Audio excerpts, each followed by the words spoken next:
anda, setiap hari jantung kita perlu mengepam 70 kali seminit untuk menggerakkan 7,200 liter darah ke seluruh tubuh kita. Sistem peredaran darah kita adalah perlu untuk membekalkan 60 trilion sel dengan oksigen, air, nutrien, hormon dan sel darah putih. Pada masa yang sama, ia juga mengangkut sisa metabolik keluar dari tubuh kita. Jika sistem peredaran darah ke otak terganggu, ia akan menyebabkan sakit kepala, pening-pening, daya ingatan lemah dan lebih teruk lagi, stroke. Setiap tahun, 40,000 rakyat Malaysia mengidap stroke. Peredaran darah ke jantung terganggu akan menyebabkan sesak nafas, kelesuan,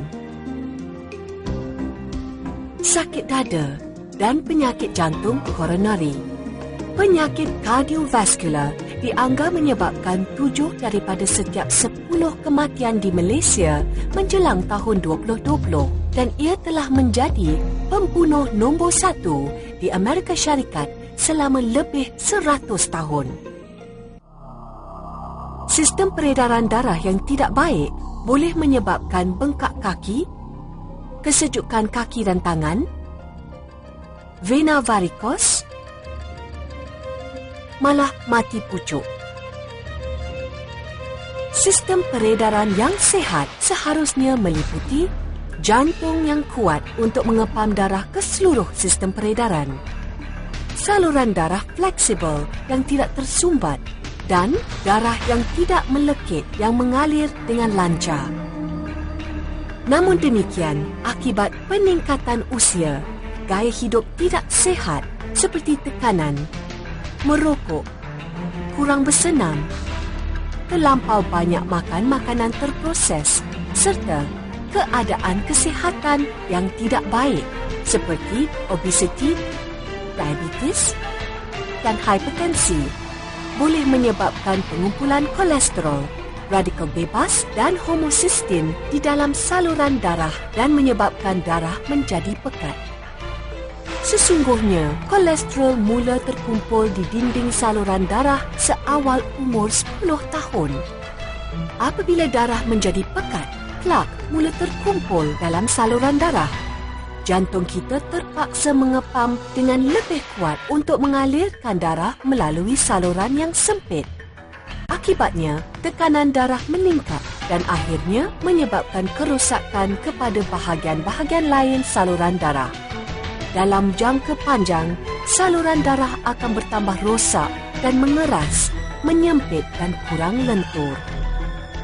Oleh itu, kita memerlukan satu penyelesaian holistik untuk menjaga jantung, saluran darah dan darah kita demi fungsi sistem peredaran darah yang optimum.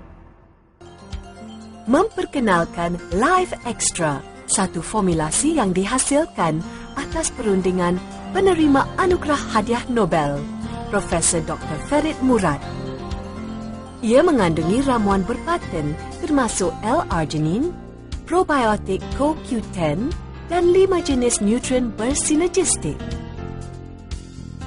L-arginine adalah bahan bakar penting untuk menghasilkan nitrik oksida. Nitrik oksida merupakan penenang kepada saluran darah, membantu saluran darah menjadi fleksibel dan kenyal. Probiotik CoQ10 membantu meningkatkan tenaga selular dan aktiviti jantung, di samping melindunginya daripada kerosakan radikal bebas. Rangkaian vitamin dan antioksidan yang komprehensif membantu melaras paras kolesterol dan homocysteine yang menyebabkan darah pekat. Life Extra adalah selamat dan berkesan dengan pensijilan dari badan antarabangsa seperti Pentadbiran Makanan Amerika Syarikat, Pentadbiran Barangan Terapeutik, serta disahkan halal oleh Majlis Makanan dan Nutrisi Islam Amerika Syarikat, IFANCA. Sistem peredaran darah yang sihat adalah asas usia panjang, gaya hidup yang cergas serta hubungan yang harmonis. Jadi jagalah kesihatan peredaran darah anda dengan Life Extra.